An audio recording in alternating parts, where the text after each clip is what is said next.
This is episode 125 of Stand Up with Pete Dominic. Joining me today, former public defender and criminal justice expert Will Snowden and comedian Alonzo Bowden. Snowden and Bowden. I'm Pete Dominic. Time to stand up with me right now.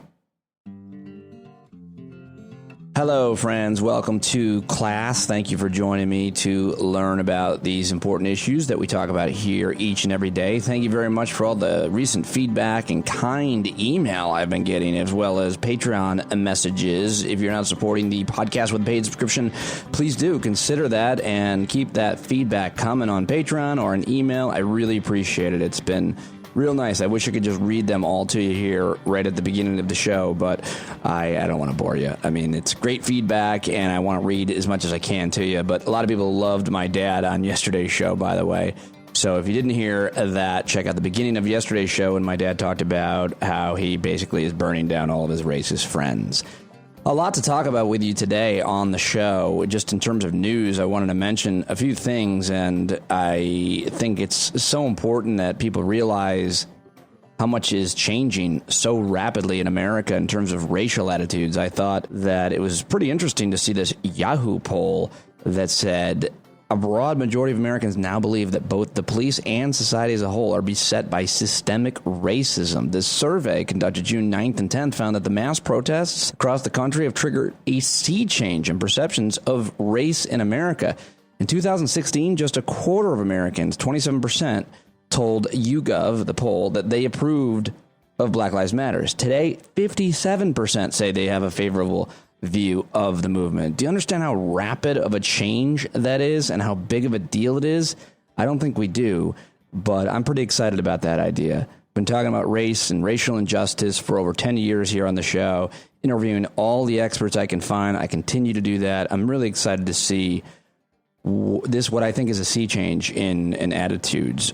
You have seen a lot happening in this country over the past couple of weeks. Over at the Washington Post, Reese Thibault reports that it seems politicians are responding to the public pressure, to the protests. The governor of Minnesota endorsed a package of sweeping police reforms, he writes at the Washington Post, on Thursday after a Minneapolis officer killed George Floyd on Memorial Day and spurred an uprising against racism and inequality in the state's largest city and across the country. The governor, Tim Walz, a Democrat, urged the legislature to adopt proposals that would put investigations of officer-involved deaths in the hands of the Attorney General, revamp oversight and disciplinary procedures, and fund community groups that could act as alternatives to the police. And that is what I am talking about. That is a really important reform. The governor said these reforms have been needed for a long time. These reforms have been thought out. These reforms have been implemented in other places, and the data shows they work. Is it enough? No, it's not enough. But is it a beginning? Yes, it is. And I welcome it, and hopefully you do as well. Also, according to the Washington Post, the president, Donald J. Trump, reality show star, said on Twitter he was against the growing efforts to rename Army installations that have Confederate commanders' names on them. 2 days after the Secretary of Defense said he was open to the idea, and you can see that there's going to be a beginning of a problem between the Secretary of Defense and the president. How much longer do you think Mark Esper has? The Secretary of Defense said these monumental and very powerful bases have become part of a... I'm sorry, this is Trump. These monumental and very powerful bases have become part of a great American heritage and history of winning victory and freedom, and we will not even consider renaming them. What does that even mean? These monumental and they're powerful bases? We'll just rename them. Fuck, who gives a shit? Rename the bases. It won't change anything, but not have traitors' names on them. And now you're seeing Republicans in the Senate, Armed Services Committee, adopting an amendment that would strip the names from the installations within 3 years, according to CNN. That's a pretty big deal. And speaking of movement in the military, the U.S. Navy now is set to order the display of Confederate flag to be banned. What? It wasn't already? This news comes just a week after the Marine Corps issued directive to do the same. And I'm just terribly surprised that those things hadn't already happened. I was pretty disappointed to know that you could still display a Confederate flag at a military base. But what do I know? And the other big story, of course, is Coronavirus. The number of coronavirus cases recorded in the United States surpassed 2 million on Wednesday with about 113,000 deaths. And you're seeing a record high now in South Carolina, a 2-month high in Florida, record hospitalizations in Texas, and several states that were among the first to reopen their economies are now reporting spikes in new coronavirus cases, driving an alarming trend that has propelled the U.S. to 2 million cases this reporting, according to NPR.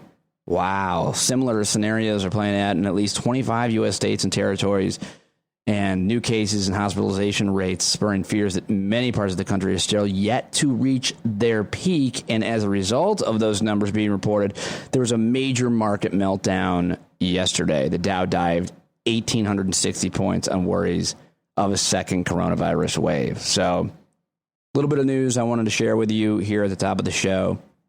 Also, a major parenting fail by myself. I really lost it with my daughters who were fighting in the car ride back from my parents, and not good. Just lost it, just reacted terribly, and don't feel bad. Don't feel good about that. I hate yelling at my daughters. I hate it. I despise it. And I'm wondering, for those of you, those parents out there that have more experience, what do you do when you feel like you've screwed up, when you regret and resent your own behavior towards your kids? How do you make up for that? I apologized, but it, wasn't good enough. I even pulled the car over. I've never pulled the car over. Had to pull the car over. It was bad. All right. So I'm really excited to introduce to you Will Snowden, and I want to thank my friend Barksdale Hortenstein Jr., who has been feeding me some great experts to join the conversation here from his network down there at the New Orleans Public Defender's Office, where he worked with my guest for a few years. And then Will Snowden went on to create or to work at the Vera Institute, which is a really interesting organization I learned a lot about. He is a fascinating guy, this guy, Will Snowden. He's the director of the Vera Institute New Orleans office. He was a public defender, like I said, for 5 years, representing New Orleanians in all stages of case from arraignment to trial.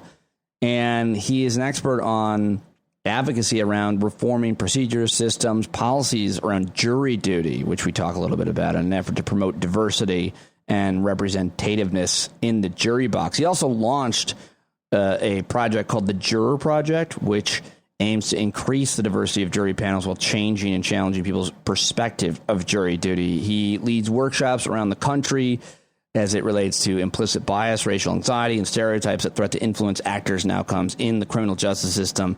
This guy I can see running for office someday. He's real smart, and I thoroughly enjoyed talking to him, as I did Alonzo Bowden that is coming up after. So let's get now to my first guest, the fascinating, brilliant Will Snowden, everybody. All right, so here he is now, Will Snowden. Very, very happy to have you joining this conversation, because the work you've been doing for a really long time, your whole career, is so important. Thanks for joining me, Will. Thank you for having me. You grew up in Milwaukee, Wisconsin, and then you went to Seton Hall University, which is what, Philadelphia, and then University of Minnesota for grad school. Do I have it right? Close, yeah. I went to Minneapolis for University of Minnesota for undergrad, and then I moved to New York for a few years before going to law school at Seton Hall, which is in Newark, New Jersey. Forgive me. How did I not know where Seton Hall was? No worries. Philadelphia. I just insulted everybody at Seton Hall.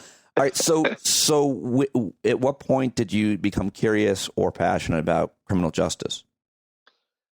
I was in the 9th grade running in a suburb of Milwaukee, and I was on the cross-country team. I was actually the slowest person on the team, and I got stopped by the police. And this officer asked me, why am I running so fast?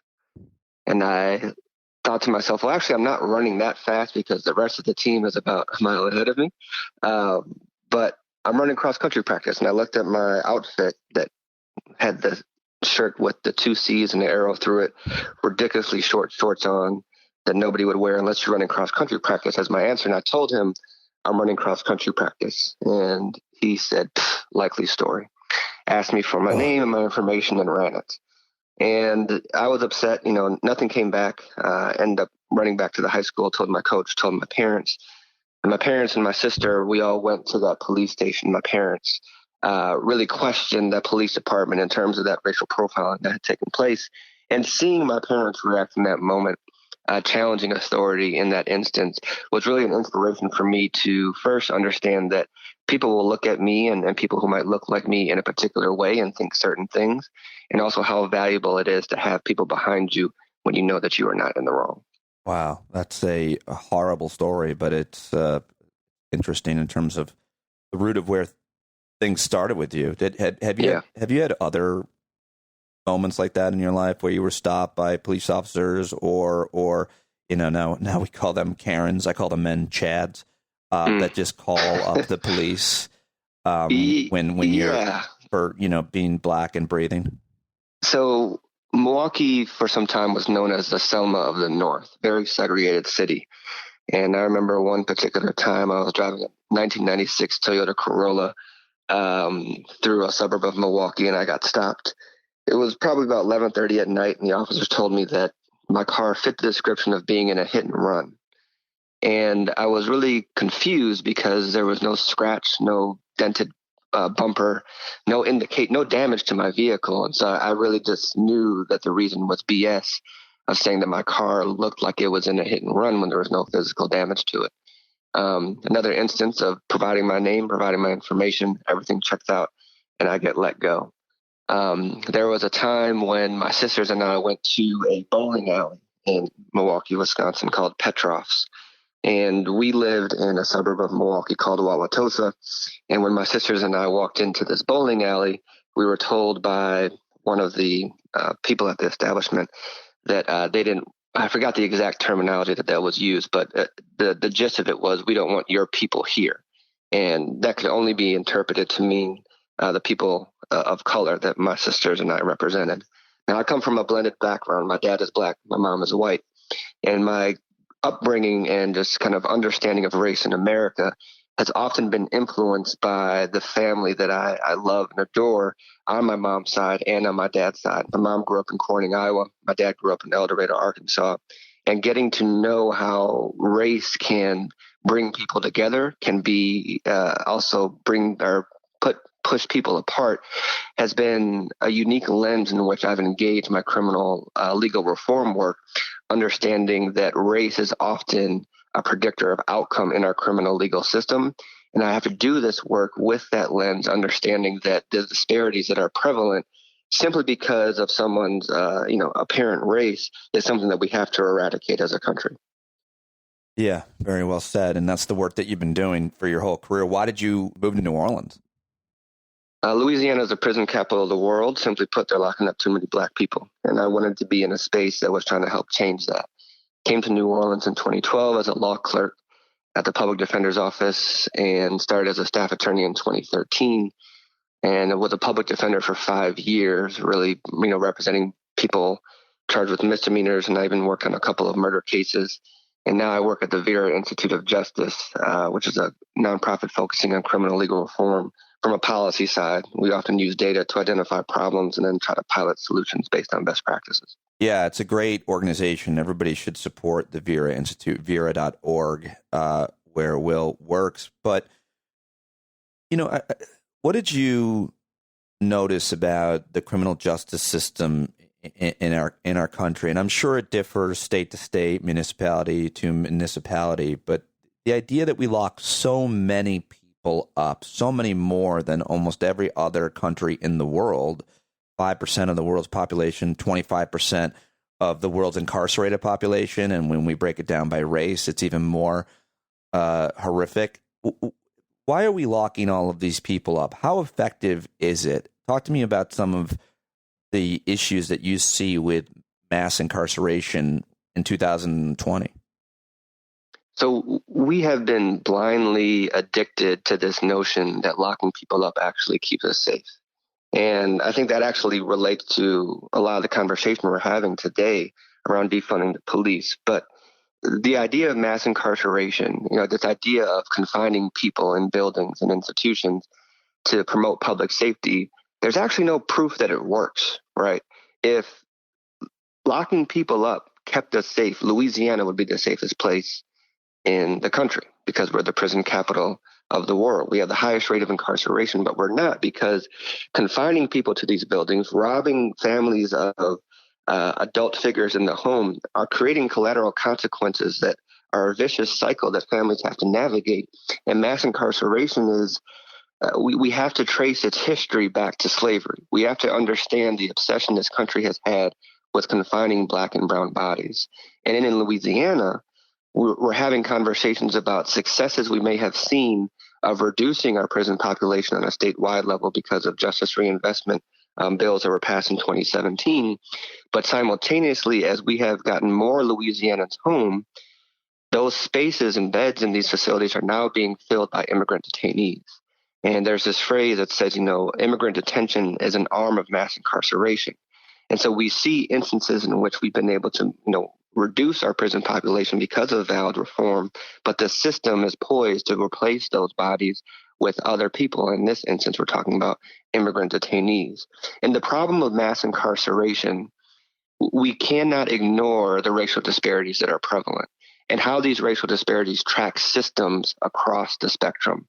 I'm going to share some information that I thought was really important in terms of a comparison as it relates to coronavirus and incarceration in Louisiana.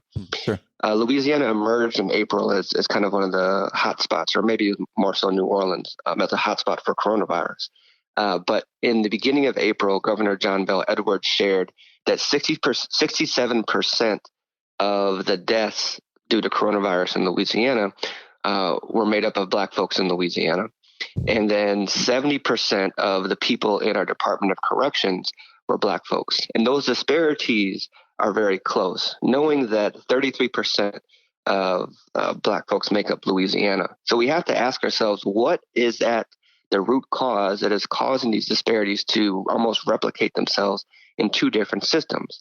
And so we have to have the conversation not just about the problem that's in front of us, but the problem that's creating the problem that's in front of us, and that is the policies that have been in place in this country and in Louisiana for quite some time that have fueled these disparities. Policies like redlining, policies that are creating different access to wealth. So when we're talking about redlining, we're talking about housing, we're talking about neighborhoods, we're talking about schools. And we have to understand that these things are all connected in terms of having access to an opportunity to escalate to the top of this economic echelon created in this country. But if we have these policies that are not giving the same access to everyone, those are ultimately going to produce disparities. We talk about the GI Bill. We talk about the homestead exemption. We talk about all of these opportunities for access for a leg up that did not equally apply across the board.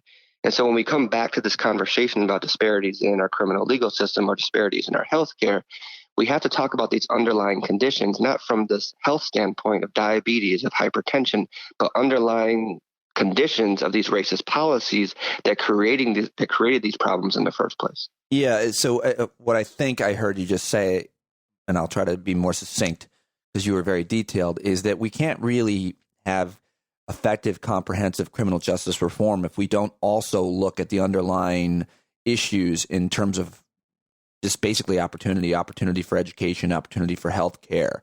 The issue more than anything else is poverty. And if you don't cure the poverty, if you don't strike at the root of poverty, then you're not going to be able to fix criminal justice. You're not going to be able to change the dynamic and the unfair practices. I mean, you can't just fix policing and the courts and expect there to be different outcomes if you don't change the dynamics that provide opportunity, mainly, I think, for education, starting with an education and then obviously healthcare and other opportunities. Is that what you're saying? That's right. The only focusing on the actors in the criminal legal system like police or prosecutors or judges are looking at the people in that moment as they're coming into contact with the criminal legal system.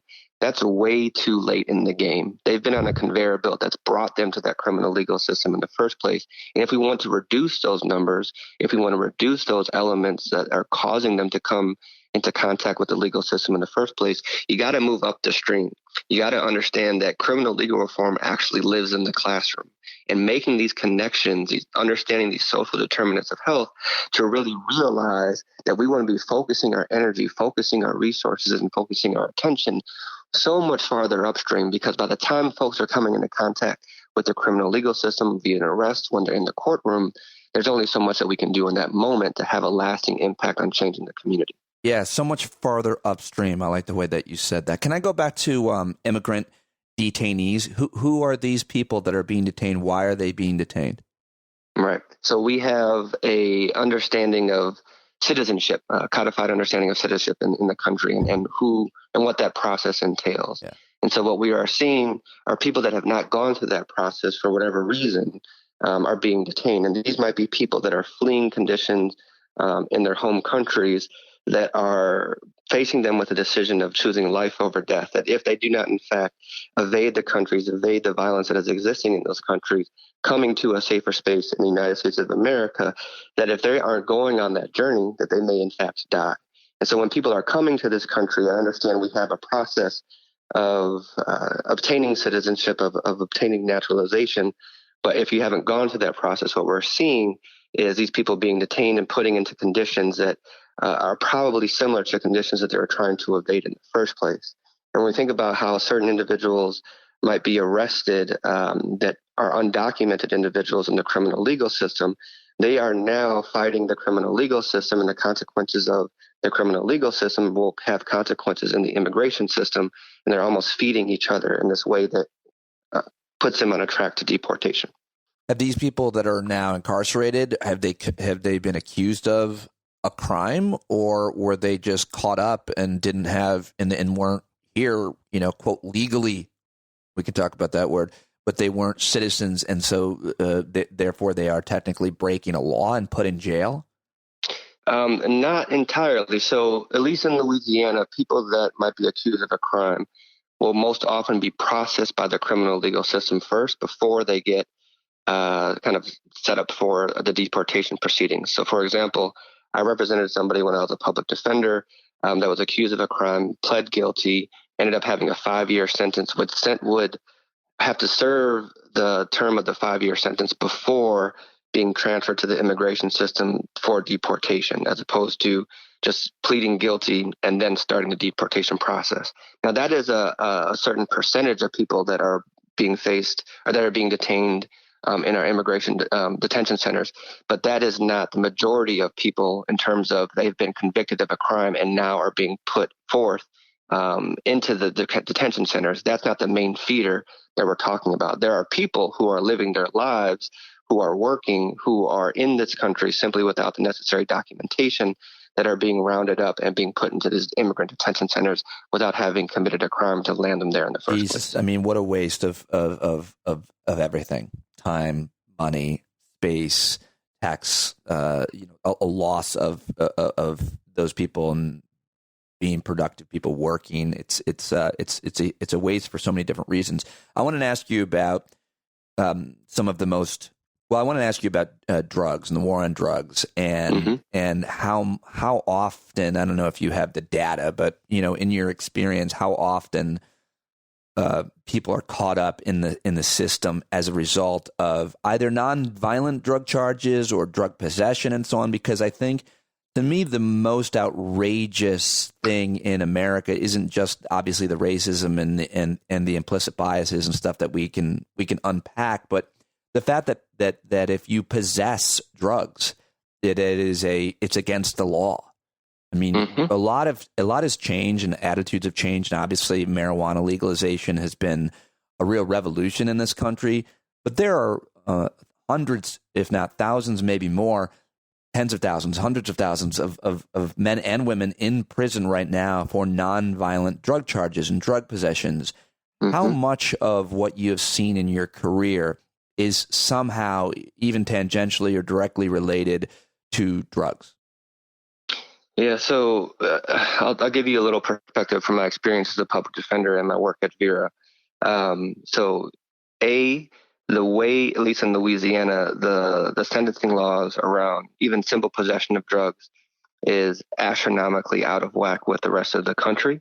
My very first case that was set for trial in 2013, when I was a very brand new public defender, a person was charged with a nickel bag of weed, and they were facing 20 years to life. Not because they were possession, not because it was possession with intent to distribute, not for actual distribution, but because they had a nickel bag of weed in their pocket, because they had prior felony convictions. Louisiana has a terrible habitual offender statute that does not differentiate between violent and nonviolent charges. And you can use prior convictions to enhance your sentencing exposure for the current conviction. And we had to make this decision, having the conversation with the person I had the privilege of representing, saying, listen, this is a pretty airtight case against you. If we go to trial, we can try to what's called nullify the jury. Jury nullification is a constitutional premise that is used to be a check on the government from abusing its power. And to nullify the jury, we could talk about how this is just a simple nickel bag of weed and this person should not be sent to prison for this nickel bag of weed, knowing the number of cases of people that actually use weed that don't get caught, in the disparities between black people and white people in terms of marijuana enforcement.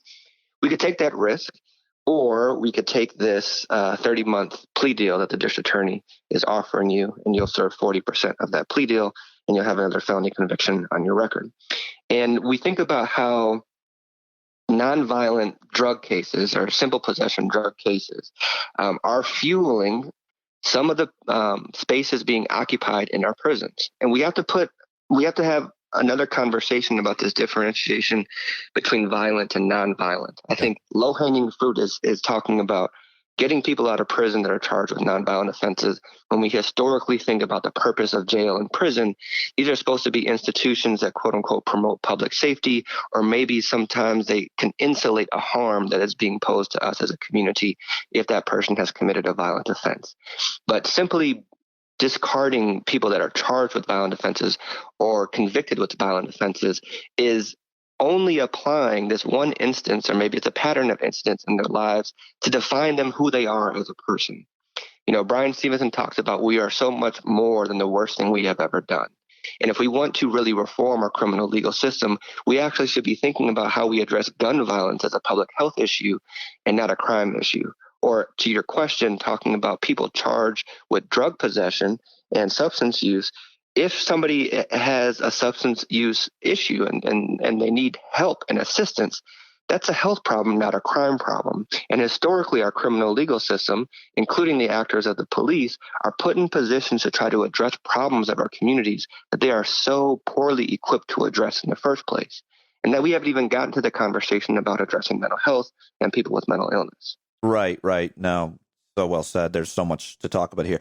But the idea that police officers are having to police people who are addicts, addicted to a drug, people who are dealing with mental health issues, they're not equipped, they're not trained. And this is when we can start talking about, I think, defunding the police or restructuring law enforcement and moving away from punishment is, I think, the answer. And we've seen that in other countries and other societies. But I want to go, just back to this drug issue and ask you how much progress you have seen. When you talk about Louisiana and the different set of rules there, it sounds like a different country than New York State, where I live, where, by the way, I've got like a pound of weed on me now. It's like I don't even think about that at all. Right. And because now, number one, it's joking about the pound of weed, but I'm saying in terms of the amount, it's not illegal. You can grow it, and marijuana laws have changed a lot, but not necessarily at the federal level. So how much change have you seen specifically on drug laws? Attitude has changed for sure. I think you would agree for the better, but maybe you don't. How much have you seen change on drug laws? I think from a national perspective, we have certainly seen some more progress in terms of sentencing exposure. Historically, we've talked about the crack versus powder cocaine sentencing disparities and the problems that created, tracking the lines of who is more likely to use crack cocaine, who is more likely to use powder cocaine along racial lines. We've seen changes on a national level in terms of sentencing ranges. When I think about in Louisiana, a few years ago, New Orleans changed its enforcement around marijuana in terms of enforcing the municipal code, which basically allows somebody to have more possession or more amount of marijuana on them that doesn't rise to the felony level, doesn't really trigger the hook of the state code in terms of the police officers, what they're going to enforce. If you are charging somebody with a marijuana felony, that's very different than charging them under the municipal code. So there is progress in that sense. But we're just talking about marijuana. Again, that's low-hanging fruit. If we want to be serious about reform, we can't tinker around the sides of it. We have to understand that all drug use can be something that, if it is abused, should be addressed by the health system and not the criminal legal system. Right. And I don't think we have that perspective as a country yet, understanding the roles of how people are using drugs in the first place. Yeah, no, I think it's really important that you make that differentiation, because when you said if they are abused, because the vast majority of people who use drugs aren't, quote, abusing those drugs and destroying their lives and the lives of other people using those drugs, including even heroin. I think would be surprising for people to know. Most people that use drugs aren't addicts, aren't, quote, abusing them and destroying their lives. They're using them, I guess the word you hear a lot is recreationally or in moderation. Do I have is what I just said right in terms of how drugs are used? I mean, that's my understanding. And I think about, you said that they're not being abused. And I think about where the abuse is coming from as it relates to drug use. The abuse is coming from the criminal legal system, right? In Louisiana, when I was a public defender, if somebody was charged with possession of heroin, the sentencing range is 4 to 10 years. If they had 2 prior felony convictions for just possession of heroin, just possessing a needle, a syringe, they had 2 prior felony convictions, and they get caught a third time with a syringe, they're facing life in prison. Now, if we want to talk about abuse, what sense, what logic does that law make, right? We have to then back up and say, well, what is the purpose of our laws in the first place around substances? Right? Are we actually trying to deter people from using these different substances? Because if that's the goal, then we're obviously failing. If the goal is to reduce harm, then why don't we have a harm reduction approach as opposed to a purely punishment approach? And we're not having those conversations because of who is actually getting involved in the criminal legal system based on drug use, right? Vera did a study in, I think it was 2015, that looked at marijuana use in New Orleans. And there were more than 4,000 summonses and arrests for black folks using marijuana and less than 1,000 for white folks using marijuana, knowing that the data demonstrates white people and black people use marijuana at the same rate. Well, we use it way differently. All the black guys I know smoke it in a blunt, in a cigar paper. I mean, it's a massive. I can't even make a joke. It's just so horrific. And I mean, I think the worst example, or the more obvious example, and I interrupted you, but is heroin. You know, when the opiate epidemic, really not just heroin, I mean, it broke out.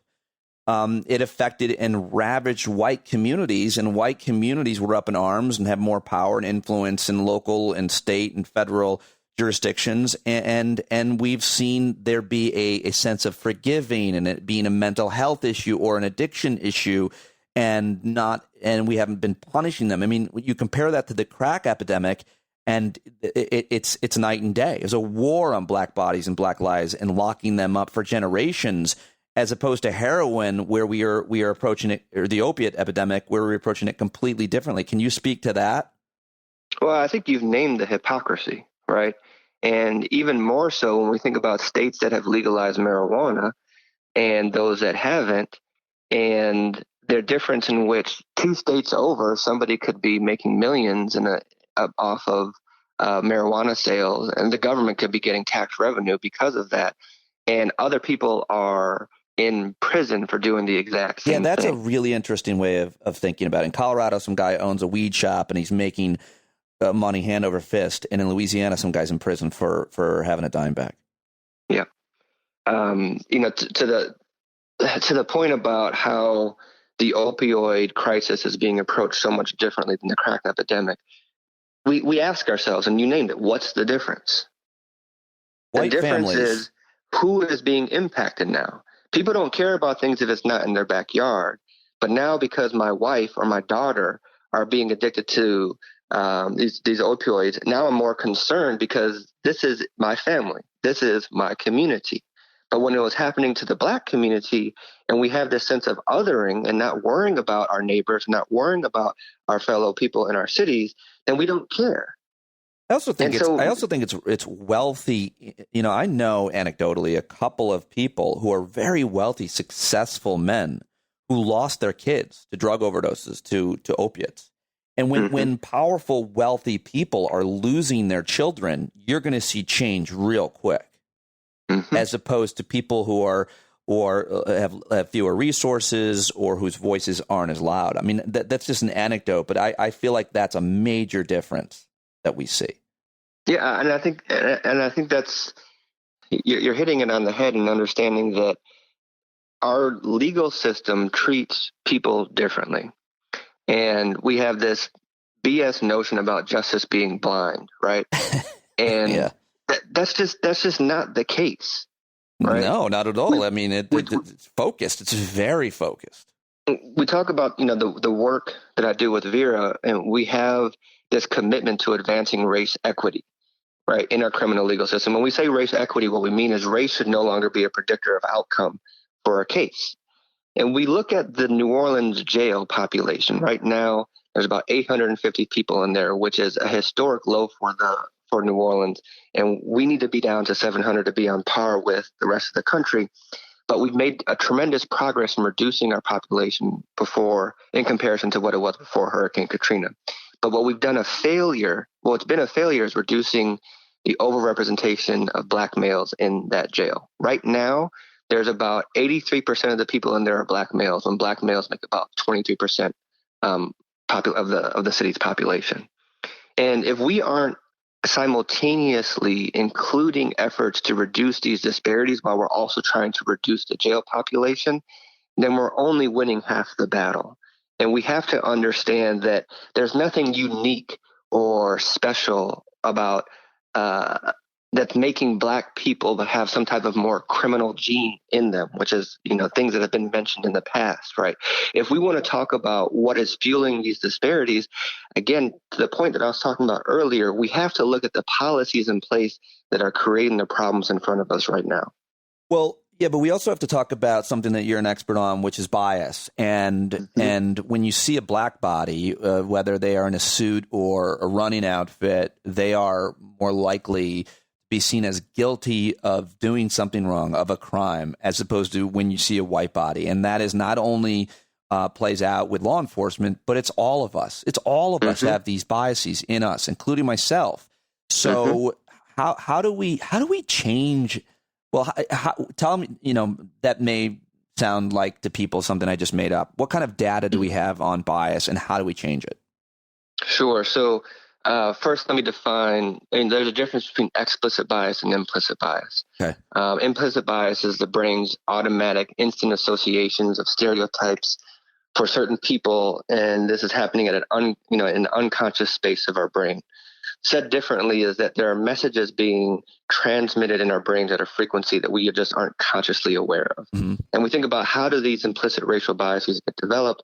Perception Institute has a really good executive summary looking at the way young Black men and boys are overrepresented in our media. And the top three things is that Black men and boys are overrepresented for their entertainment value. Black men and boys are overrepresented for their athleticism. And thirdly, Black men and boys are overrepresented for their criminality. So we think about this overrepresentation, this overstimulation that is being fed into our brains that is essentially establishing these schemas in our brains, associating Black men and boys with athleticism, associating Black men and boys with entertainment, and associating Black men and boys with criminality. So the way schemas work, schemas are these neurological structures, these neurological pathways in our brains that help us associate information and organize things and process the world around us. So if we come across a Black person and say that we are from a community where we don't normally interact with Black people, but we've been exposed to this media that has created these schemas of overrepresentation of athleticism, criminality, and entertainment, our brain will start to process and it'll say, well, this person isn't holding a basketball or wearing a uniform, not an athlete. They're not holding a guitar or a microphone, not an entertainer. And then subconsciously or unconsciously, our brain will land on this association of criminality. So how are we really approaching and engaging with each other with these implicit biases if this is already a conclusion that has been made before we've even begun to talk to each other? And so implicit biases exist within all of us. I have implicit biases. As you said, you have implicit biases. We all have implicit biases, but implicit biases are only one part of the conversation of how we need to be progressing as a country to understand what our biases are.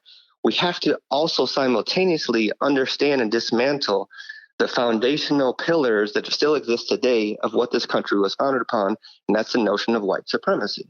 And we don't get taught all of the actual true history in our classrooms about the role white supremacy has played in founding this country.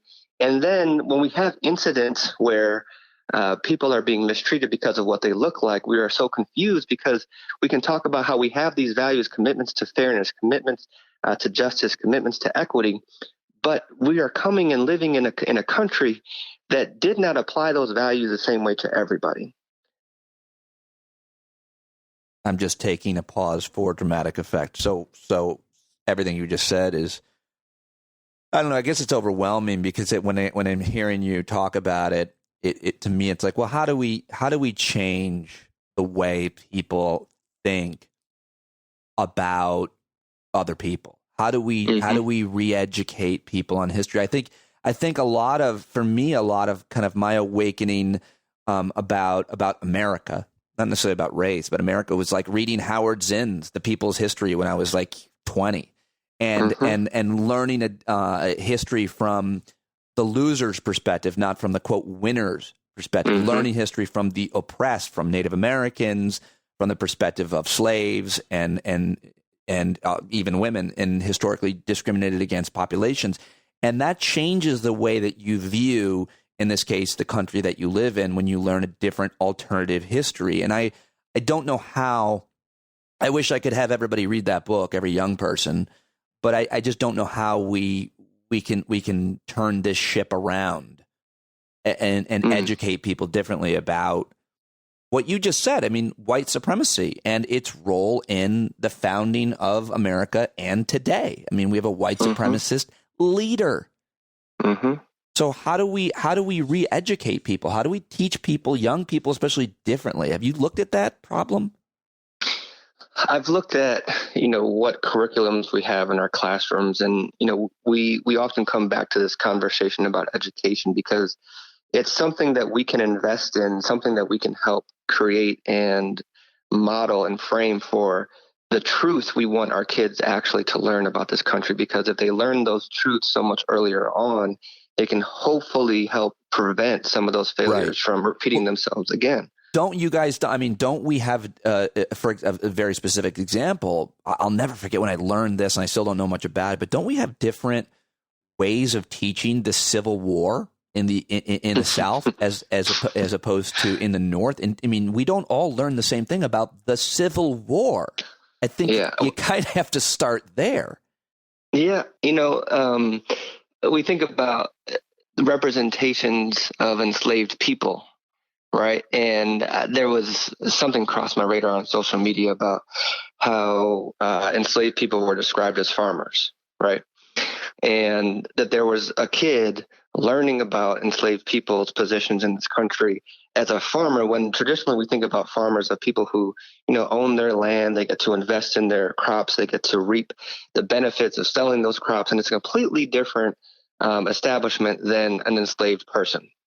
And so to think about the lies that have been told over decades in our classrooms in this country is another practice of white supremacy, right? Yes. It's when we think about how we're confronting the underbelly of our country with its true history, people don't want to believe it because it's so offensive and unbelievable, right? And that's true, by the way. I resisted it for a long time. I did not want to believe this stuff.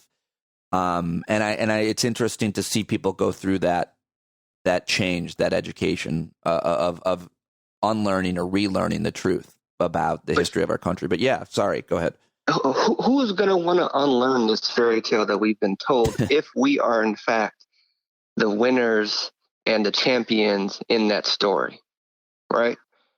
we are addicted to this toxic notion of this, fantasy America as if it's all glory.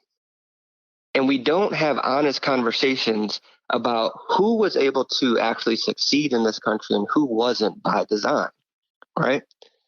It's too, what you said something about like a person's willingness to learn. Not everybody has this willingness to learn. I think They're most very people comfortable don't. with where they are. Right. Yeah. It's a really very important point. It's easy to be in denial or to look the other way if you think, which it's not necessarily, certainly isn't true, that your life is going to change if you learn the truth about society, history, the legal justice system.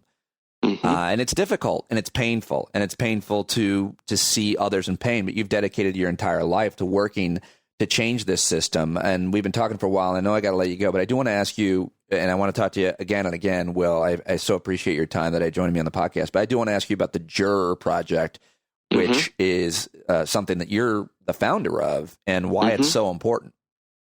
Yeah, so as a public defender, I got really frustrated going to trial and seeing the lack of diversity on the actual jury that was sitting for the trials. And I started to pay attention to identify what were the things in place that were contributing to this lack of diversity. And three main things emerged. First is the way that we were summoning jurors. We use voter registration and DMV records, like majority of cities do. And when we were doing that, we were actually excluding about 35% of eligible New Orleanians to sit on the jury. So the first problem is the way that we are calling people to jury service in the first place. The second are the voir dire practices. And when I say voir dire, I'm describing the questions that the attorneys will be asking the potential jurors to see if they're a good juror on the case. I would traditionally see district attorneys in the New Orleans office, assistant district attorneys, ask this question. How many of us have had a bad experience with the New Orleans Police Department? Inevitably, majority of black folks would raise their hand. They talk about those bad experiences with the police department, and they would be removed from the jury. The third element contributing to lack of diversity is the community's mindset or position as it relates to jury duty. I'm sure there are people on this podcast listening that either know somebody who's tried to get out of jury duty or they themselves have tried to get out of jury duty. So identifying these three things, I thought, okay, well, my role at the time as a public defender was to, fight for the person I had the privilege of representing and trying to fight in a fair arena, right? But what I was able to see is that the jury system was not contributing to the fairness of that fight. So I took it upon myself to think about what are the things that I could do outside of the courtroom to increase the fairness in the courtroom. And so with the Juror Project, the two main goals is to A, increase diversity of jury panels, but B, improve people's perspective of jury duty. If the community can understand that jury box is actually a space for criminal legal reform, is actually a space of having access to power, is actually a space where we can be part of the conversation of deciding who from our community we believe deserves to go to prison or deserves not to go to prison, that can be a game changer. But too often there's been this notion that jury duty is something you should be getting out of instead of opting into, and that can be somewhat strategic. And it's important for me to spread that information about how vital it is to have diversity in our juries. And we're not just talking about diversity of race, we're talking about diversity of ideology, diversity of background, diversity of experience, diversity in every sense of the word, because the research demonstrates when there is in fact more diversity, there is more fairness. What does the phrase "a jury of your peers" sound like to you? I think we look at New Orleans, or we look at the city in which the listeners are currently at, and understanding that a jury of your peers means a cross-section of people that are in your community. It doesn't mean people in your community who have the least amount of hurdles to get over to sit in that jury box in the first place. Yeah. Well, man, reading about the this project that you have started, the Juror Project, it literally made me, when I was preparing to interview, want to go find out, when I can serve on a jury. Like, I was so motivated and inspired by it. And as a lot of people, especially white people, are trying to figure out what they can do and asking their black friends, what can I do? Would you suggest that sitting on a jury, volunteering to be on a jury, would be one little tiny thing that you could do?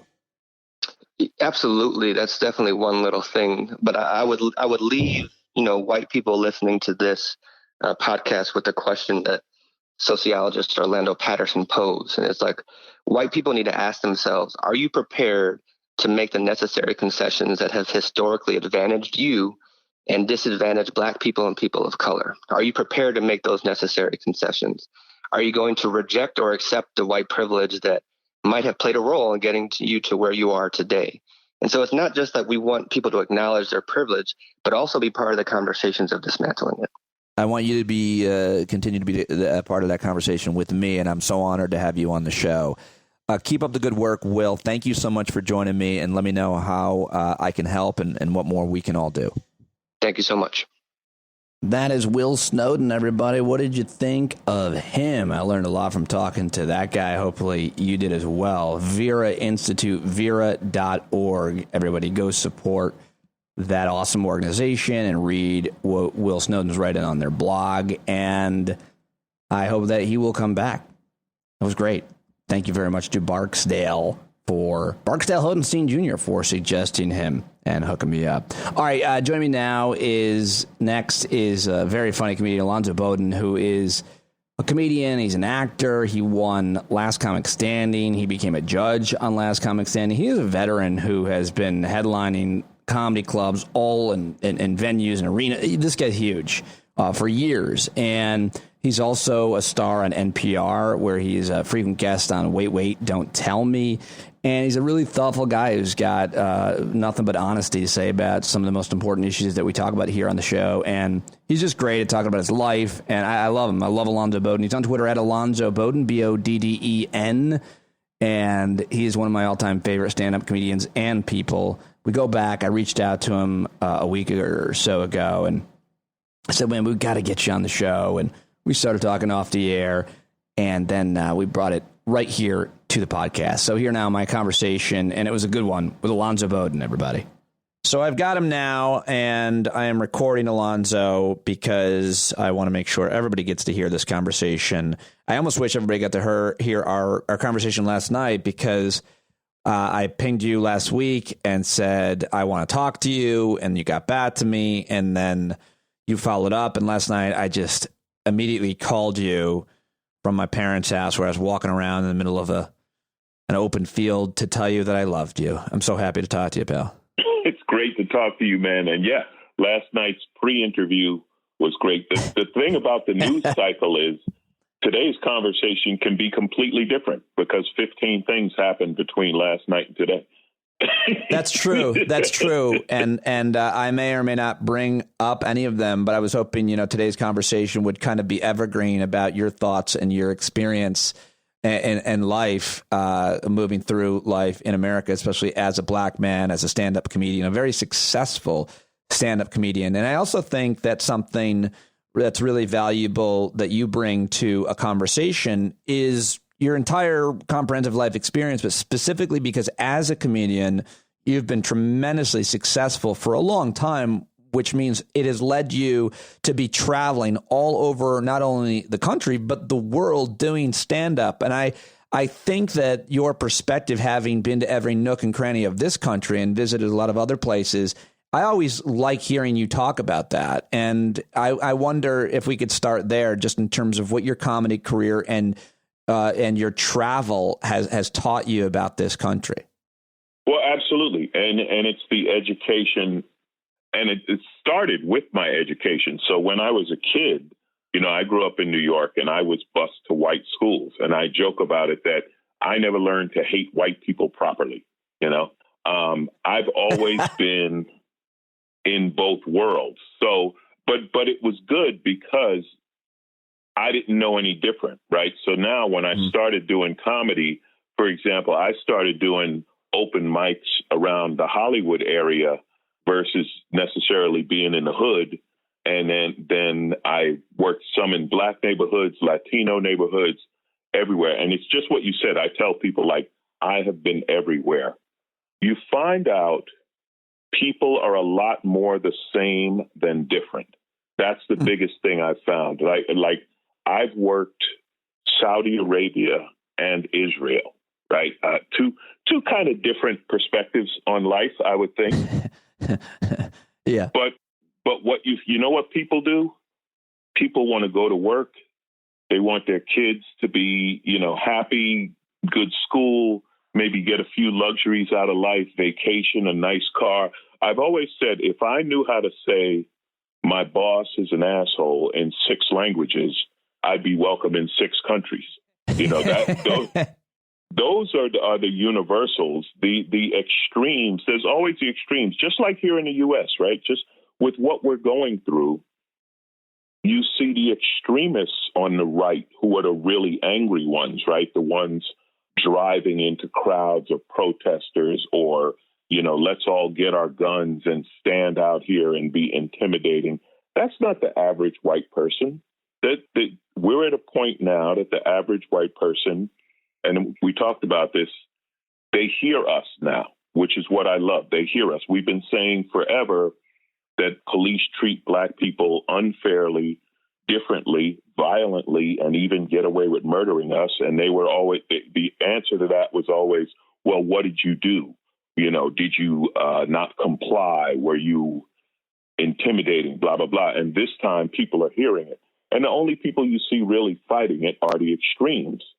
And it's been that way in my travels around the world, especially the Middle East, because that's a volatile area. But the average Middle Eastern person, whether they be Israeli, Arab, Muslim, whatever, they're too busy living their life. They're like, listen, I'd love to hate you. I'd love to bomb your building, but I got to go to work. My wife's mad at me, and I got 2 kids who want a new video game. That's. But don't you think that? But even given that, I mean, you see the conflict between Israelis, between Arabs, like in Iraq, Sunni Shia, and around the region. In America, I also think it's true that while you say that most people want the same things, I would wonder if you would add to that they also want to generally be around people who are similar to them in religion, ethnicity, background, et cetera, and that diversity being included is often uncomfortable and scary. Well, yeah, it's scary because it is different.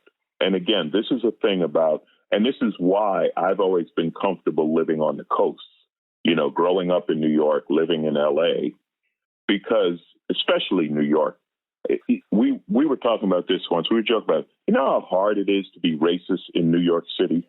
Yeah. Just in one block. How many different people are you going to have to hate? Like, oh, man, it's just tiring. Well, I had an apartment in New York City where my downstairs neighbors were Haitian and my upstairs neighbors were Orthodox Jews and my next door neighbors were gay. And it was just like, if I was going to, hate all of them, I would be always in a rage. Right. So, yeah. They're my neighbors. A lot of the nation is uniform. So when you go to the Midwest, it is predominantly white, and people grow up in a completely white area, not dealing with minorities, not dealing with even other religions or like you said, gay people, different sexual orientations. You see that a lot in the Midwest and in the South.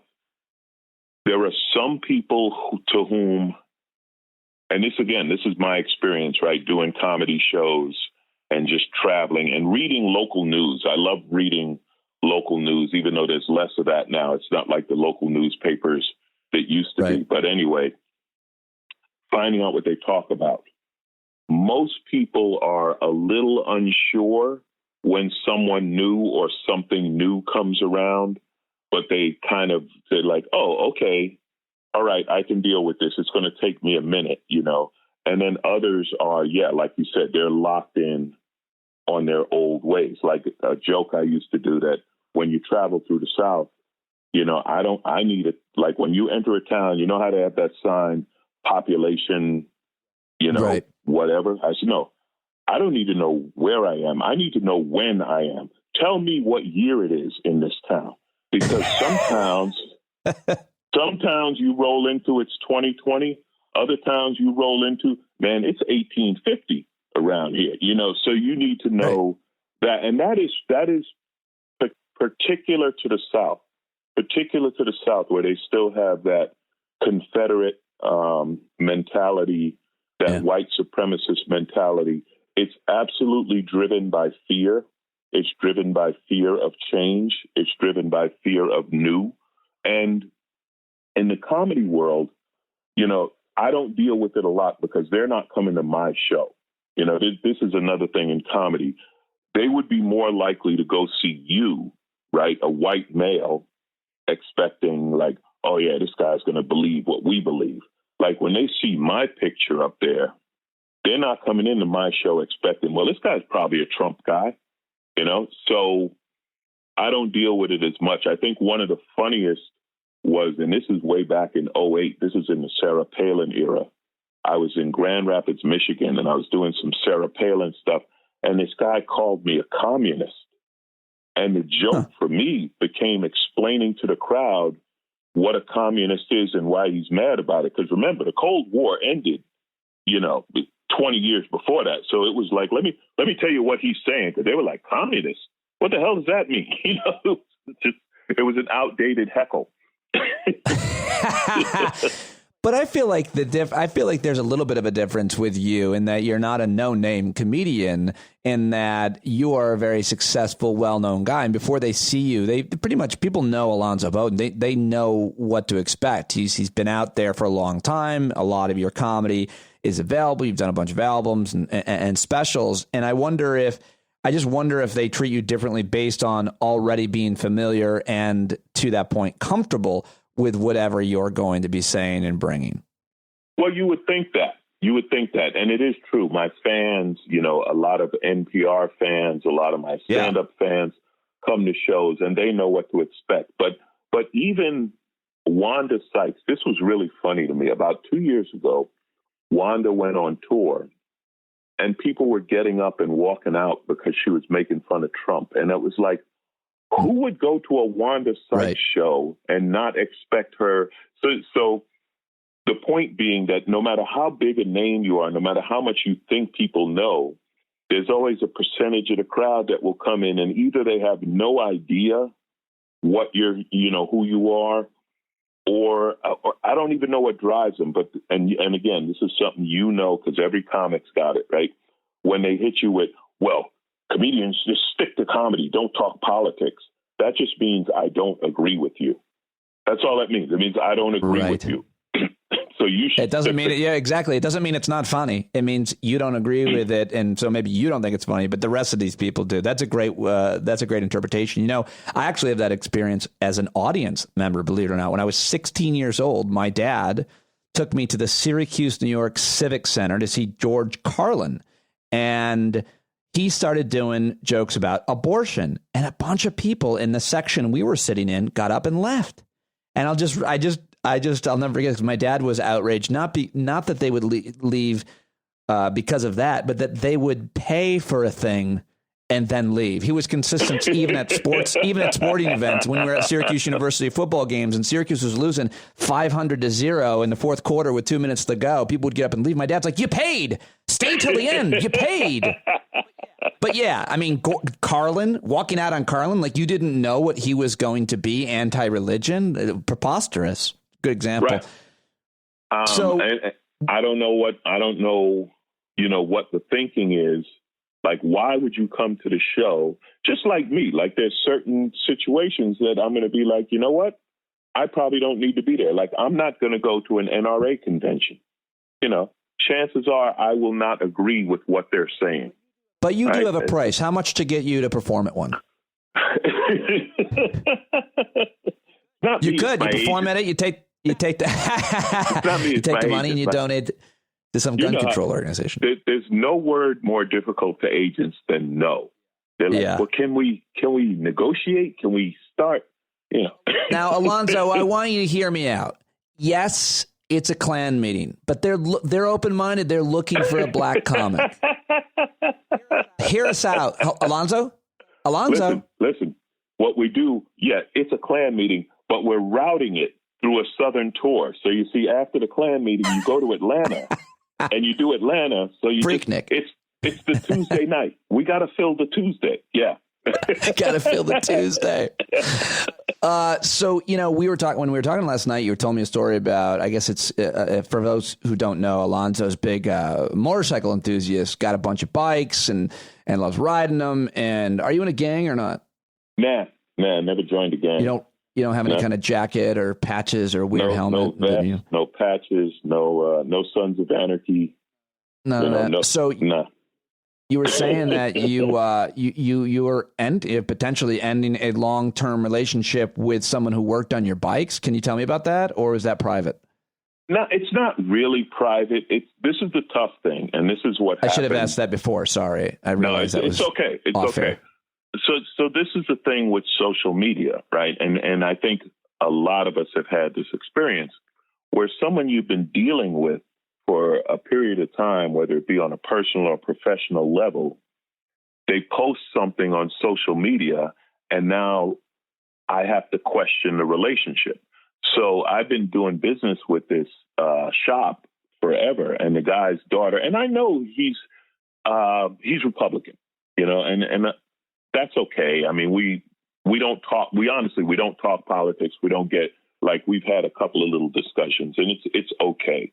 But his daughter posted something about, I'm happy to see Trump putting troops in the street to, I don't know what it was like, to control these people or to shut people down or to make it safe or whatever. I forget the exact wording, but I was really like, I'm one of these people that you're talking about, because this military in the streets thing was an intimidation tactic as much as anything, and I just really, as we say, I felt some kind of way about this.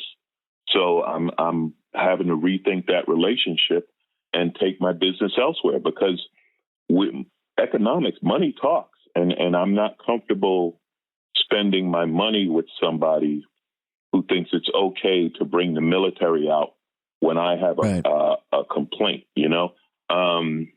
I think it's important that there is a cost to people's comments. I mean, we talk a lot in comedy and politics about kind of cancel culture, and I think there needs to be some nuance to that. But everybody is entitled to make mistakes and be ignorant and do stupid things. It doesn't mean we have to drum them out of society necessarily. But I can take my business wherever I want to take my business. And if you're going to let people come in to your store without face masks, okay, well, I'm going to go somewhere else. And if you're going to do and say pretty ignorant, bigoted, or racist things, all right, but I'm going to take my business somewhere else. I'm not going to eat at this establishment anymore. And there is a market and a reputation that your comments and your actions are subject to. And I think it's important that people think about that. That's what you're saying, I think.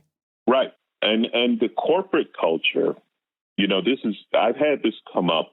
We were talking and they said, what do you think about these corporations who put out a statement like on Black Lives Matter on their social media feed or this or that and the other? And it's like, do you think it's legit? And I said, well, they're doing the right thing.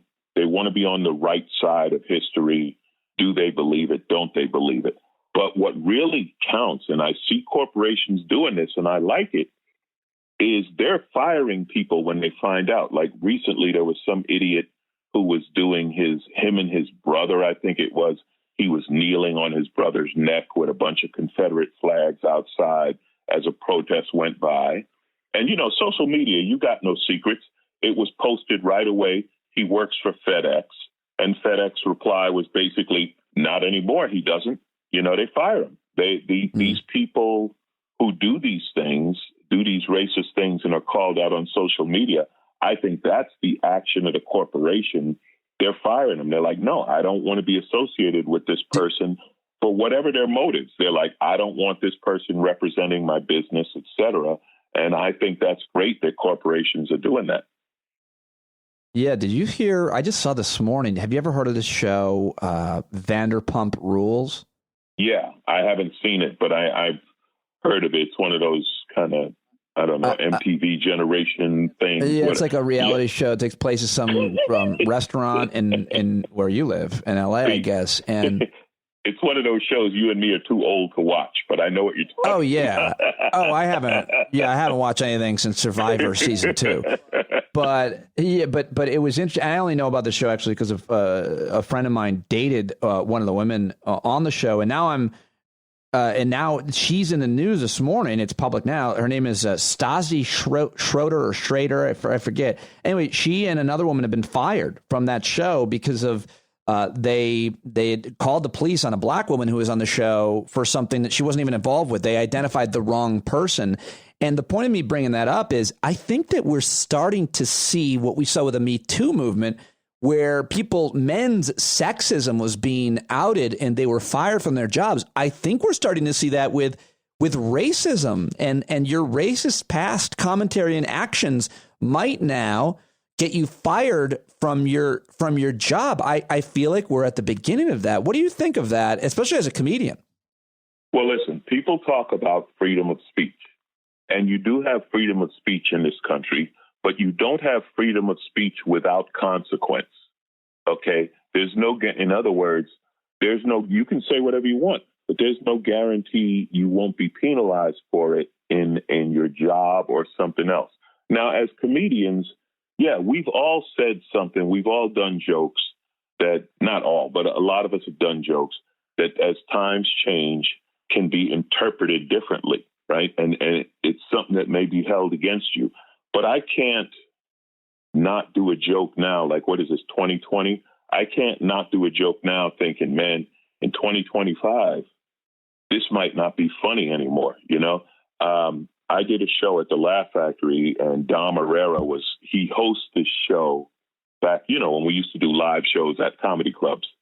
Yeah. And you do. In the olden days when people were allowed to congregate in places. Oh, I recall.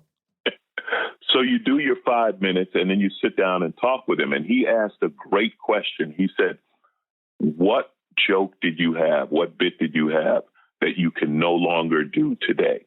Because society's morals, views, whatever have changed. And of course, every one of us comics had a bit that was like that. Like, I did this 15 years ago, but I can't do it now. Yep. And that's just the way it is. I have a whole bit about how language changes and in interest of you not being blasted off your podcast network and keeping it clean and so forth. I'm not gonna do it now, but the bit is about how terminology changes over the years. So something that I said 15 years ago, you can't say today, Oriental. Right. That's a perfect example. It doesn't do as much damage, but it's still, it's like, it's still is that what you mean? Like, from Oriental to Asian, from someone would colored. Look at you like you were crazy. Yeah. They'd be like, what? Oriental? Or, midget versus little person, right? Right. And I can say that that's a transition that has happened in my lifetime, that is something that has changed, and I get it. And the thing about doing the bit is using these words to make my point. See, sometimes people will sit there, and this is part of the joke. You have to look at the context, right? How is it being used? Yes, so if I use the word as an example, you can get up and walk out like we were talking about.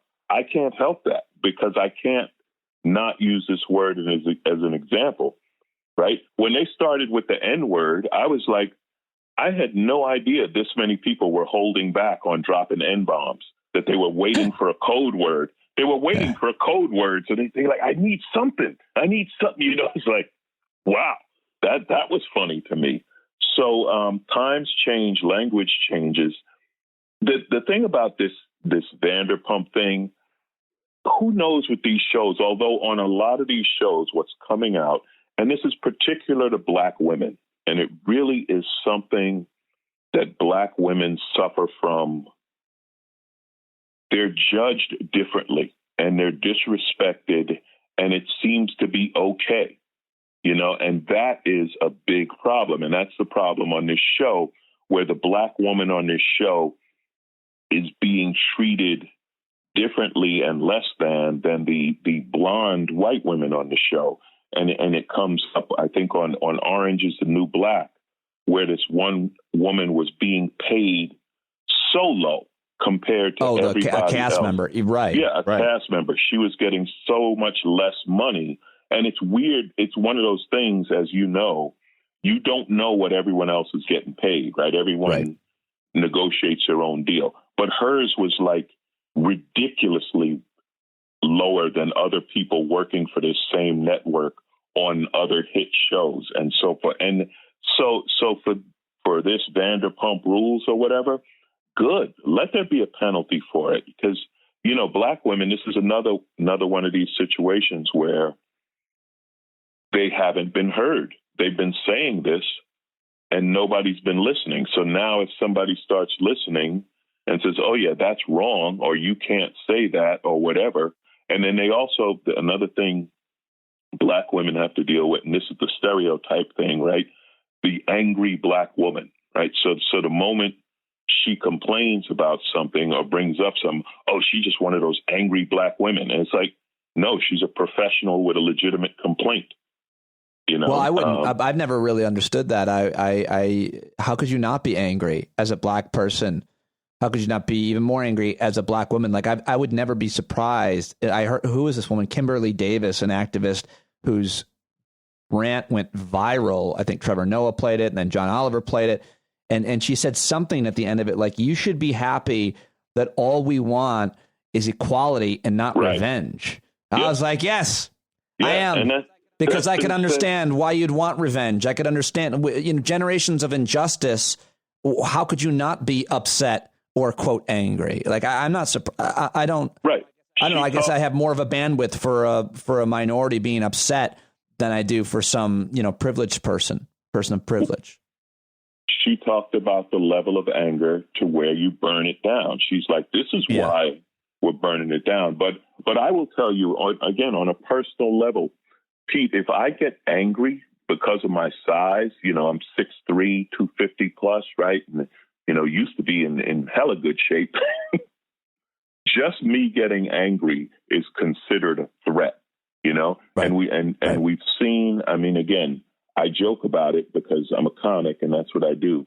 But how many times have we seen a large black man get killed? And what's the first thing the police say? He had superhuman strength. Like, I'm not even aware of it. But apparently I have superhuman strength, and you hear the same thing over and over. But as I told you, when I was a kid, when I was about 12 or 13, my mother told me, she said, look, you're big. They're scared of you. She was like, you got to be careful because they're scared of you. And I came up in that era. This is in the mid 70s, heading to the 80s. Those were my teenage years, where they first started that thing of we're going to prosecute teenagers as adults. Like, so if you're 14, you could be prosecuted as an adult. And why did they do that? Because black kids were big, because of black 14. I mean, and, you know, people consider me big. I tell everyone in my neighborhood, everybody I knew was 6 feet tall. Like, all the men were 6 feet tall. I only knew two guys who weren't 6 feet tall. To be 6'1", 6'2", 6'3", that was normal.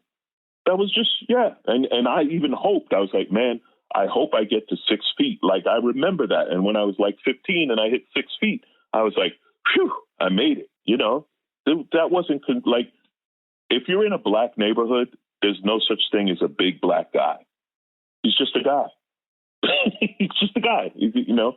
Right. So and this gets back to what, you know, black children are taught that white children aren't taught and have no idea. Like, how do you teach someone, okay, you have to exist without being intimidating? Not that I ever intended to be intimidating, but just my existence was considered intimidating. And for a black woman, just her existence is considered, oh, she's that angry black woman, you know, blah, blah, blah, the sassy one who's popping her neck and all of that. Like, you know, you have to deal with that. You have to put people at ease all the time. I'm telling you, man, it's tiring. It's tiring. Yeah, no, I can't. It's something that most of us would never imagine having to deal with. But we were joking last night that now that you're older, you're less menacing. Is that the deal? I have aged out. Ain't nobody scared of me anymore, Pete. They're like, nah. If I talk to the youngsters, I'm like, man, I'm gonna leave it in your hands. You go out and intimidate people. I'm all right. Like driving while black, you know. Now, if I'm driving a BMW, they're like, he can afford it. You know? He looks old enough to have saved up. Hey, Pete, he's done well for himself. Yeah. Oh, that's interesting, though. It's funny and awful at the same time. Exactly. Yeah. Exactly. So in your life, I mean, I don't know how everybody's entitled to their different kind of framing about how they feel they've been treated and when they think they've been treated lesser than for reasons of belonging to one category, gender, skin color, etc. How often have you felt like you were being judged or penalized because of the color of your skin? Is that something that happened regularly for you and in your journey? Because you have, again, like I said, traveled all over this country. It's not that you grew up in New York and there's more diversity. Doesn't necessarily mean there's less racism, or spending time in the South or living in California. What is your life experience? How would you talk about it as it relates to everyday casual or overt racism? Because I'm thinking about that guy bird watching in Central Park, and like, how often have you met a Karen? Well, see, that's the thing, and I've always been kind of on both sides, kind of in the middle, right? Because my comedy career has predominantly been in the mainstream, and I've usually lived in neighborhoods that were mixed and diverse and stuff like that. So where I've dealt with it there's been a few times when it was overt.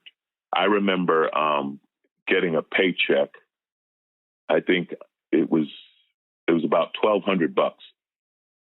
And I went to a bank. It was a Bank of America. And it was like right on the border of, I would say like mid-Wilshire and South Central LA, like right there, right? I guess to them, the idea that a black man had a paycheck, and this is early 90s, had a paycheck at that side, man, I had to have like 2 forms of ID, a fingerprint, this, and it's like, okay, I know. And then later on, you see a big lawsuit with Bank of America about stuff like this. Right.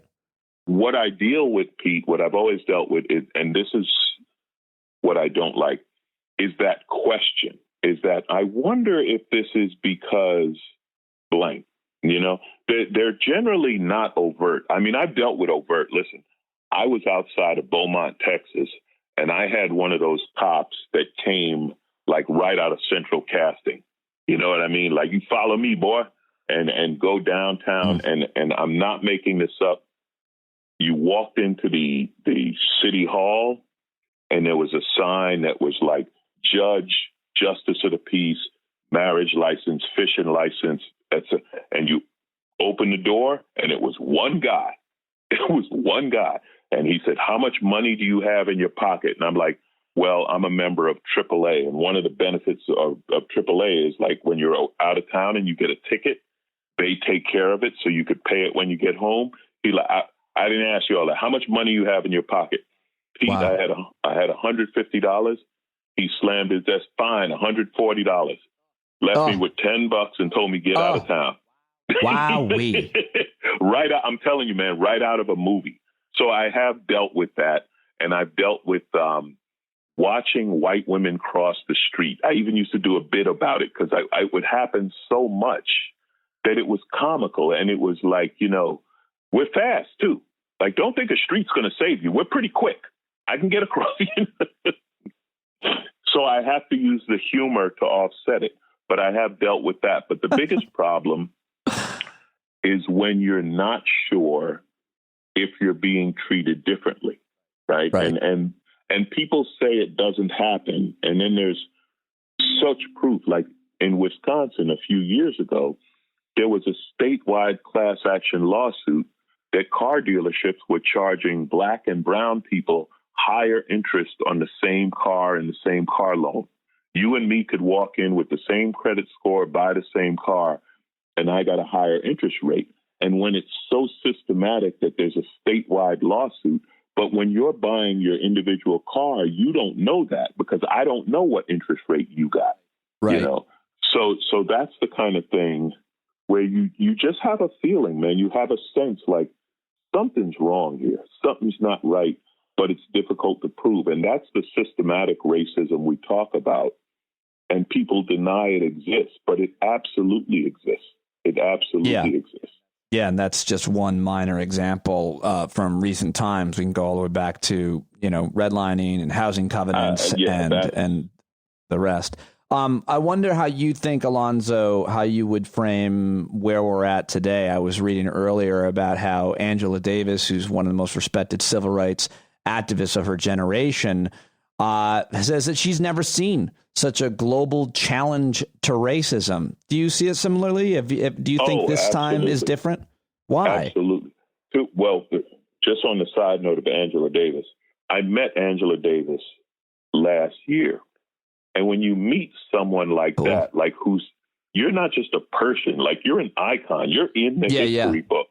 Yep. It's very humbling, and she couldn't have been nicer, but it's like, wow, you know what? Amazing. What a person. But that's how I felt when I met Newt Gingrich. But it was more like, wow, I thought your head would be a little smaller, but it is the size of a large pumpkin. No, I had that similar experience when I interviewed John Lewis. I couldn't believe I was in his space, much less interviewing him. Yeah. Right. So the big difference, and people have been talking about this, and it's true. The protest is diverse. There are so many white people. It's international. They're in the streets in Europe. They're in the streets in Asia.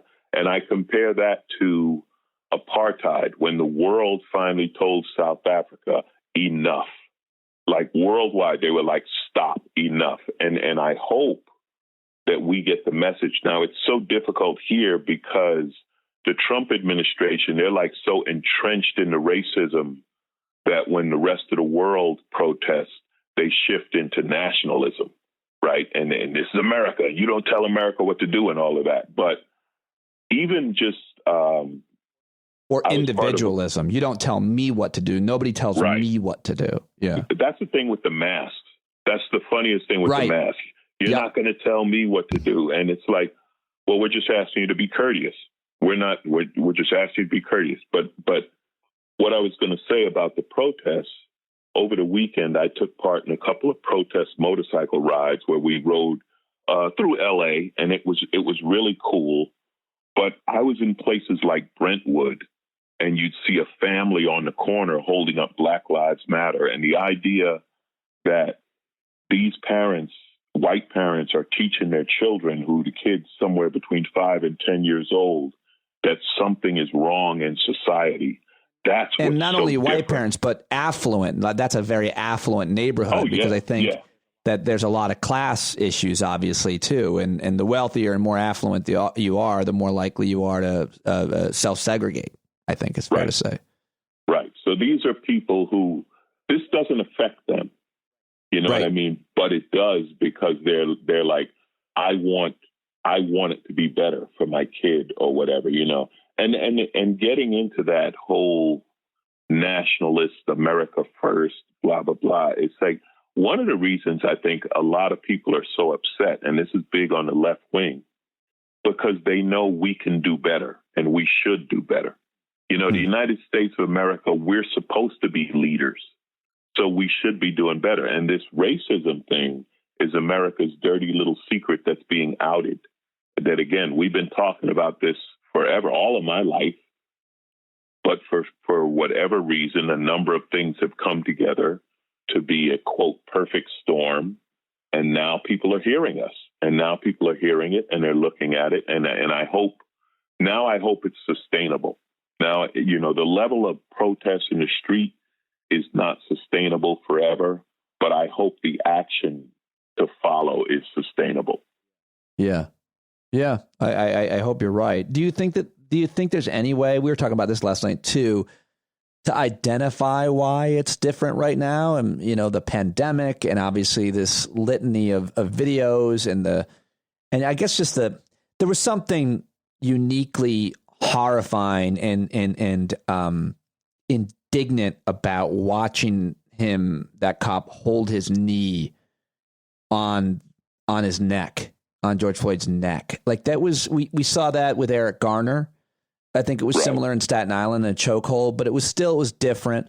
There was something about this that was just more visceral words escape me. And I don't know what the pandemic had to do with it. How would you, if you can, put your giant hands on what this is about, Alonzo? Big hands. It wasn't just indignant. It was horrific. And what it was, and I'm just guessing here, right? But I think the difference even with Eric Garner was fighting back. George Floyd was on the ground, and you watched him killed. Handcuffed. You watched him get killed in real time. You saw a helpless, handcuffed man get killed in real time. So this is one of those, there's no excuse. Like whenever they talk about an investigation, what I always say is like, yeah, you're investigating, you're looking for an excuse. You're looking for a way to clean this up, right? But this was hard to watch. People, to watch the entire 9-minute video, to watch this man screaming for he can't breathe, he's calling for his mother, and then he's just silent, laying there, and you're like, this man's dead. Like, they killed him. To watch someone be killed in real time, it's horrific, man. And it's something that, so I think that was part of it. Yeah, the pandemic, the fact that people were home and watching the news more, you know, that maybe that had something to do with it. But this action was even more horrible. And I think it really just, for whatever reason, well, no, not for whatever reason, for the humanity, the inhumane treatment struck the note of humanity with people watching. This wasn't one of those, oh, he was fighting, oh, he was, you know, but the man's handcuffed on the ground with 3 cops on top of him and a knee to the neck. And here's the other thing. And they even tried this to say, well, he had another condition. Like, people know, like, no, a knee to the neck, that'll kill me. I can't have someone, you know what I mean? Like, it wasn't one of these things where it was a fluke or something, right? No. Yeah. You don't have to be a doctor or a scientist to know that if someone kneels on your neck for an extended period of time for 9 minutes, that's going to kill you. You know, in an MMA fight, like, after a couple of seconds of that, the person taps out, like, I can't breathe, let me up. You win the fight, right? But to do it for 9 minutes, man, to watch someone die in real time, that absolutely hit everyone. Well, the other thing is, once someone is handcuffed, they're no longer a threat. Now, I'm not a police officer. I've not been in danger in that way, but I feel like it's pretty, maybe I'm missing some scenario where someone handcuffed is really violent and a threat. But once you're handcuffed, there should be a policy in law enforcement that there's no reason to continue hitting someone or pinning someone down. He's handcuffed. What could he possibly do to a person with a belt full of weapons? Right. But even that has been done before. Handcuffed prisoners have been killed before. Oh, yeah. Oh, no doubt. So this went a step beyond that. You know what I mean? I'm trying to remember Freddie's last name in Baltimore. Freddie Gray. Freddie Gray. Thank you. Yep. He was in custody, right? He was handcuffed and chained into the back of the van, right? Yeah. So he obviously wasn't a threat anymore, you know, and he was still killed. But this one, they took it a step farther, man. It was just too horrific. And we were talking about this last night, and this is what's incredible. I just don't understand what could be going through these cops' minds. So this whole thing is because you were caught on video murdering a man, and all these protests, now you're caught on video beating up people, pushing down a 75-year-old man, 4 of you tackling a woman. using the car door to hit protesters. Like, what's it going to take for you guys to realize, like, you're being watched? You know, you would think at this point they'd be like, hey, let's clean up our act. They're watching us. They got us on video. And we talked about this, but it's this mentality that I've learned that they have, that they're in a war against the civilians that they police. They can't seem to realize that they're being watched. They can't seem to realize how their actions are going to be received when we watch them beat the hell out of innocent, non-violent protesters with their weapons on camera. They can't seem to understand that. And they also can't seem to understand what we're so outraged by. Did you see the New York police boss, a guy named Mike O'Meara, went off yesterday? Yeah. And the quote, I'll just read to you. I want to get your reaction. He represents police officers in New York State.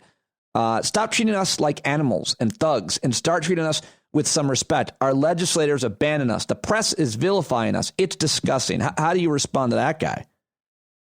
It's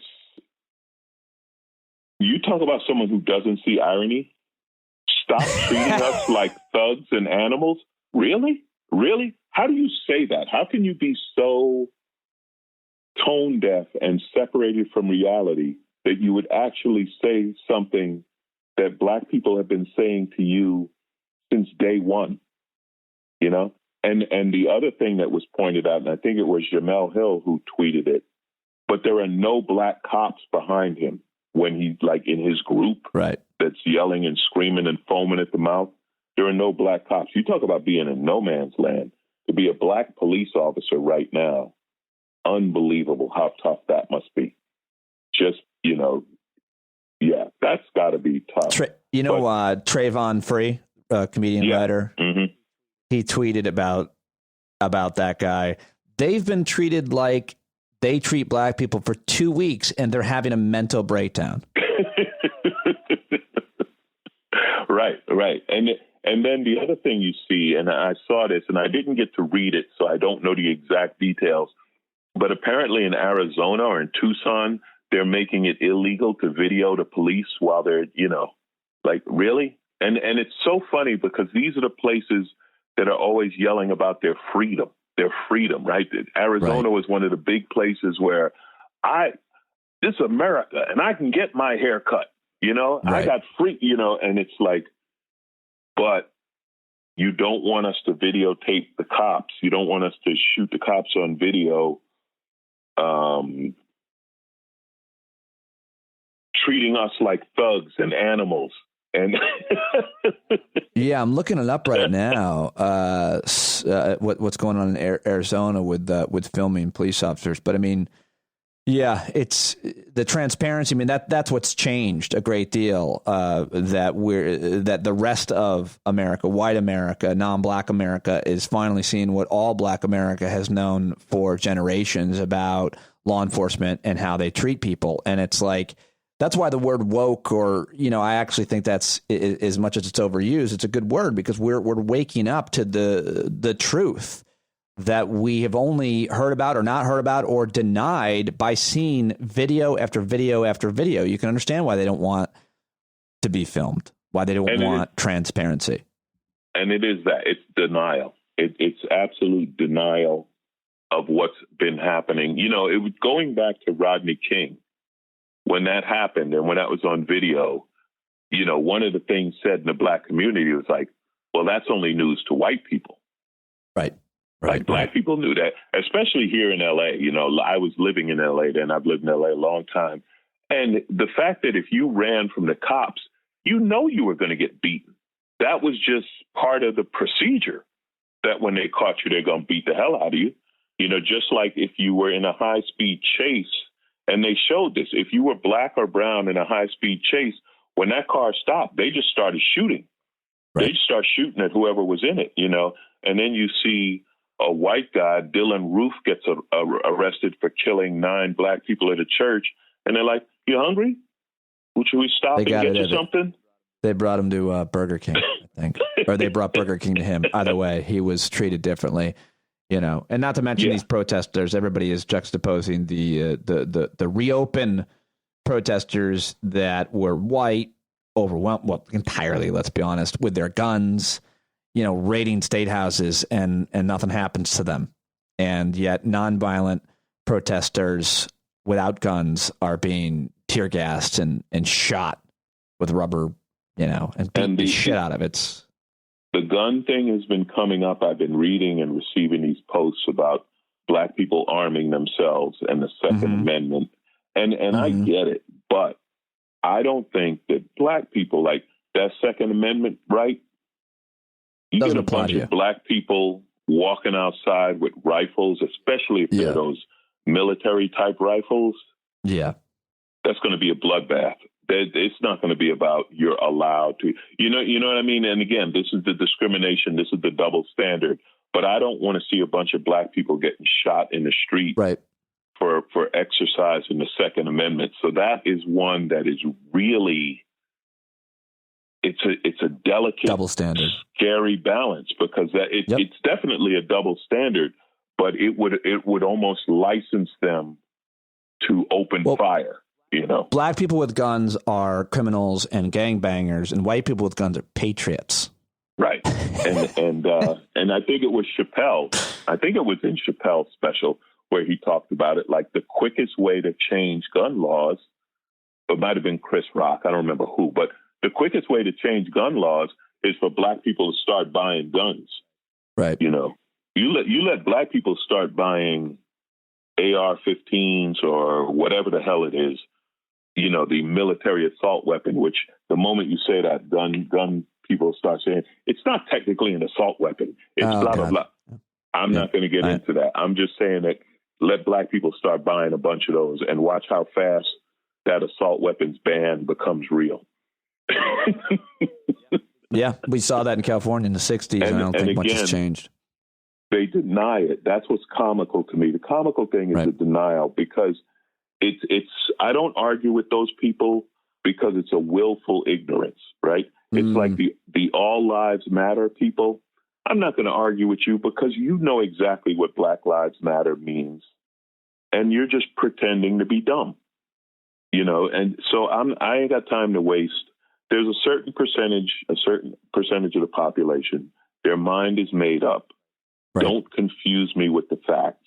And I'm not going to waste time on them. I'm not going to put energy into them. I'm going to put energy into... You let me do that, Alonzo. I'll waste hours and hours and hours of my life on social media and even on the phone calling people that I disagree with and trying to get them to see the light.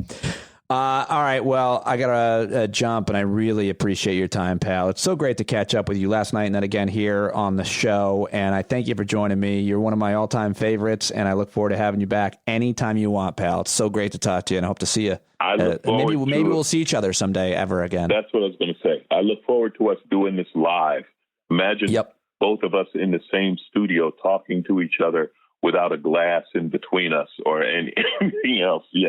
And I believe that's coming back. I believe society will reopen however long it takes. So we'll end it on that positive note that we will be back. And thank you so much, man. And also, pal.